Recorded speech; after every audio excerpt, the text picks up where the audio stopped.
All right. Hey everyone, welcome to Tuesday, May 5th.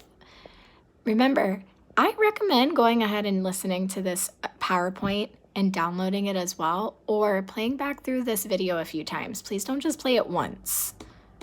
So, same thing, still working on transportation long ago and today. Same expectation as yesterday. We're reading to understand the history of transportation. Remember, you should be able to explain to me, why is it happening? Why does it matter? Meaning you should be looking for that importance of that specific transportation piece that we're reading about. So we are only working on pages 8 to 11 today, 8 to 11. And please make sure you go on Myon and get that text. Please don't just use this video to answer your questions.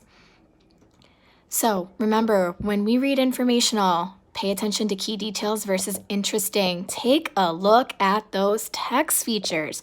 They are awesome and they're extremely beneficial. Headings, subheadings, photos, timelines, captions, glossaries. Look at them, guys. They're there to help. So, question 1. What evidence does the author use to support the idea that the steam engine invention in the 1700s impacted the history of transportation? Now, boys and girls, it's on this page where it says transportation in the 1800s. But here's what you need to keep in mind. The steam engine actually was invented in the 1700s. So you're going to need to read into this text and figure out what are some things that happen in the 1700s about that steam engine that helps us later in the 1800s. If it was me, think about what is being created because of the success they had with that steam engine. Question 2, what does the word era mean as it's used in the sentence? Inventions in this era included buses, wagons, motorcycles, and even an airship. Boys and girls, please use context clues to figure out what the word era means. When I'm reading through this, I'm thinking that era probably means years. And the reason why I'm thinking about that is because of our subheading that said transportation in the 1800s. That's an era, 1800s. I also know that it said it was invented in the 1700s. So then when I keep reading through this, it says inventions in this era. So I'm thinking the time frame of the steam engine. I'm thinking it's probably something with the years of the steam engine could probably be my answer for era. Question 3. What words or phrases helped you? Boys and girls, think about what I just pointed out to you. I looked at that subheading. I looked at the subheading in the 1800s to help me out. Question 4. Which 2 pieces of evidence support the idea that Henry Ford changed transportation in the early 1900s? Now, boys and girls, we've actually talked about Henry Ford. He was in your iReady book, so whether you were with Miss Stack or me, you have talked about this. Remember, Henry Ford is the guy who made the Model T car, and he created assembly lines.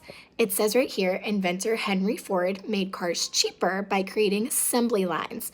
Remember, an assembly line is that line where multiple people are taking a part of it to build it quicker and cheaper. So I would keep that in mind. Maybe that's part of your answer.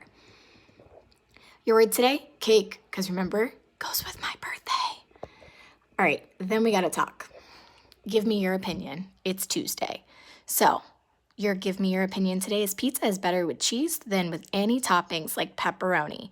You need to first write one sentence that restates whether you agree or disagree that cheese pizza is the best, or that you disagree that cheese pizza is the worst and it needs some toppings to it. Then I should see 2 sentences for each of your reasons.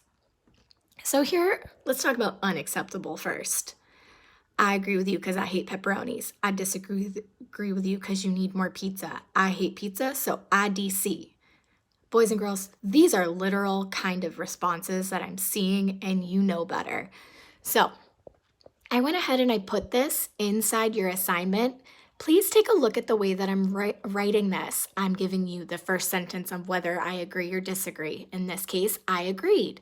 Then I gave you one sentence with a reason about the taste, and then I gave you another one about the crust and the sauce. Then, if I disagreed, because remember you have to pick a side, you can't write about both, If I said I disagreed, I wrote my opinion. Then reason number one, I'd rather add pepperoni and bacon to it because it adds flavor. And then I gave you another reason because it allows people to be more creative with your toppings. So if you notice, I have 3 sentences each. You will not get credit with just one sentence. Please give me more than one. Look at my work, boys and girls. We have talked about how to write a complete sentence. Please use it. Let me know if you need me.